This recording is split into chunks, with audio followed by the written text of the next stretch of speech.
kami mengakui atau kami membenarkan ada sertifikat yang berseliweran di kawasan pagar laut sebagaimana yang muncul di banyak sosmed tersebut.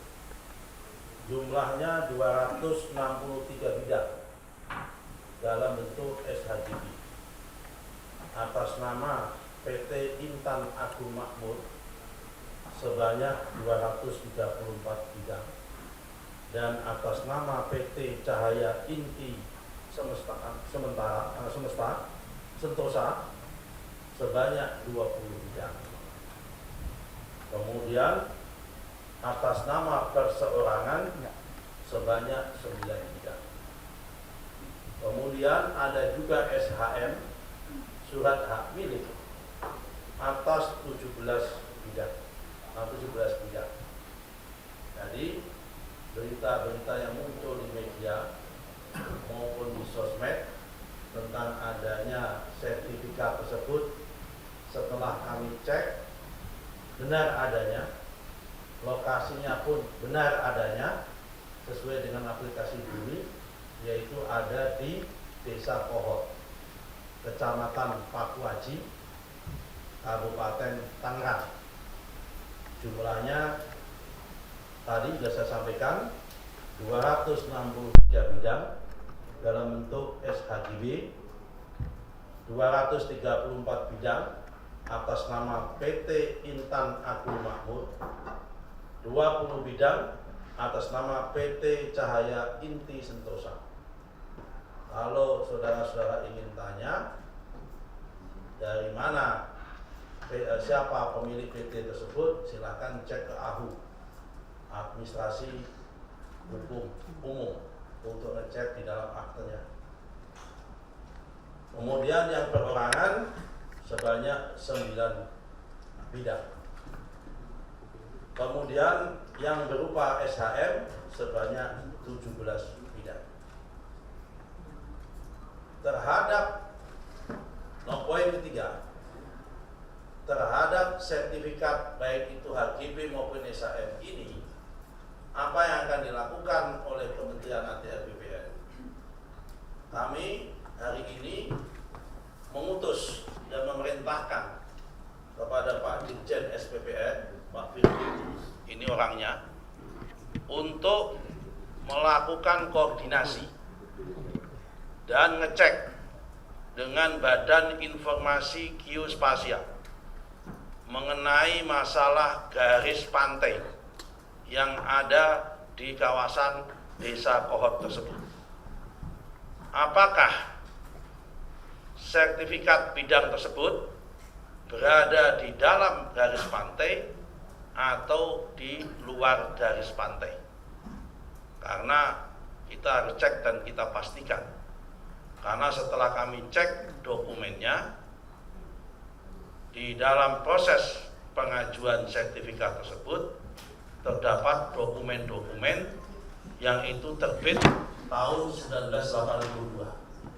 Karena itu kami perlu cek mana batas pantai tahun 82, mana batas pantai tahun 83, 84, 85 sampai batas pantai tahun 2024 dan sampai sekarang, untuk mengecek keberadaan apakah lokasi yang dimaksud dalam peta bidang tanah yang tertuang di dalam SHGB maupun SHM tanah tersebut berada di bawah di dalam garis pantai atau di luar garis pantai. Itu yang poin ketiga. Dan kami minta besok sudah ada hasil, karena itu masalah tidak terlalu sulit untuk dilihat. Jadi garis pantainya mana? Kami tidak mau berspekulasi dulu apakah ini dulunya berupa tambak atau berupanya apa. Kami yang punya berhak untuk itu adalah patokannya adalah garis pantai. Kalau itu garis pantai petanya, informasi geospasialnya sudah terbukti, maka nanti semua akan menjadi jelas mana yang ada di wilayah berada di dalam garis pantai dan mana yang ada di luar garis pantai. Poin ketiga ketiga, poin keempat, manakala nanti hasil koordinasi dengan BIG terdapat SHGB maupun SHM yang terbukti memang benar-benar berada di luar garis pantai, artinya ya memang itu harusnya Panganut, bukan APL, memang wilayah laut, kemudian di SHGB-kan, disertifikatkan, maka kami tentu akan evaluasi dan tentu akan kami tinjau ulang. Dan kami masih punya kewenangan itu, karena sertifikat ini terbit tahun 2023. Berdasarkan PP, kalau selama sertifikat itu belum usia 5 tahun dan ternyata dalam perjalanan terbukti secara faktual ada cacat material, ada cacat prosedural, dan ada cacat hukum, maka dapat kami batalkan dan dapat kami tinjau ulang tanpa harus proses perintah pengadilan. Tapi kalau sudah usia 5 tahun, maka harus perintah pengadilan. Ini poin yang keempat.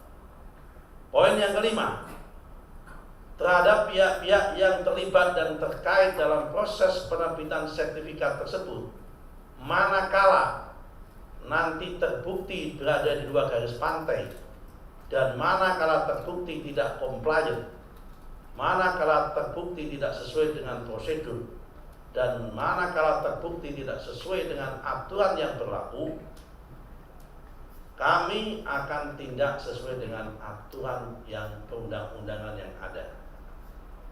Kira-kira yang terlibat siapa? Yang pertama adalah proses pengukuran, juru ukur. Dan kami sudah cek kepada teman-teman di Kantah di Tangerang menggunakan KJSB, Kantor Jasa Survei Berlisensi, berarti pihak swasta. Terhadap KJSB-nya kami sudah mintakan perintah kepada Pak Virgo selaku yang menangani Dirjen SPPR untuk memanggil, dan kalau terbukti tidak prosedur, kami minta untuk di blacklist, kalau perlu merekomendasikan supaya izinnya dicabut. Kemudian setelah ada juru ukur dari KJSB butuh pengesahan. Karena itu pihak kepala seksi pengukuran dan survei yang ada di dalam Kantah Kabupaten Tangerang juga harus bisa kita mintain pertanggungjawabannya. Nomor 3, kepala seksi pendaftaran dan penetapan hak dan pendaftaran tanah juga akan kita mintain keterangan dan untuk kita tindak sesuai dengan aturan perundang-undangan yang berlaku. Yang nomor 3, yang selanjutnya adalah kepala kantor di Tangerang, tapi yang bersangkutan sudah pensiun, juga akan kita panggil dan akan kita lihat apakah yang bersangkutan terlibat itu atau tidak.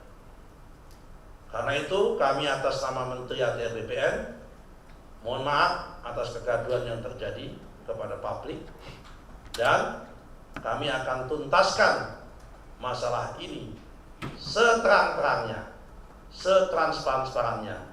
Tidak ada yang kami tutupi, karena memang fungsi daripada aplikasi Bumi adalah untuk transparansi, siapapun bisa mengakses, dan ini bukti bahwa kita siap dikritik dan siap dikoreksi oleh siapapun, oleh masyarakat. Kalau memang terjadi ada kesalahan akan kita koreksi. Dan ini menunjukkan dengan adanya aplikasi Bumi, pihak-pihak pejabat kami maupun petugas kami di lapangan tidak bisa serta-merta akan berbuat semena-mena, karena kalau berbuat semena-mena publik pasti akan tahu dan publik akan bisa mengendorse itu semua. Saya kira ini penjelasan resmi dari kami.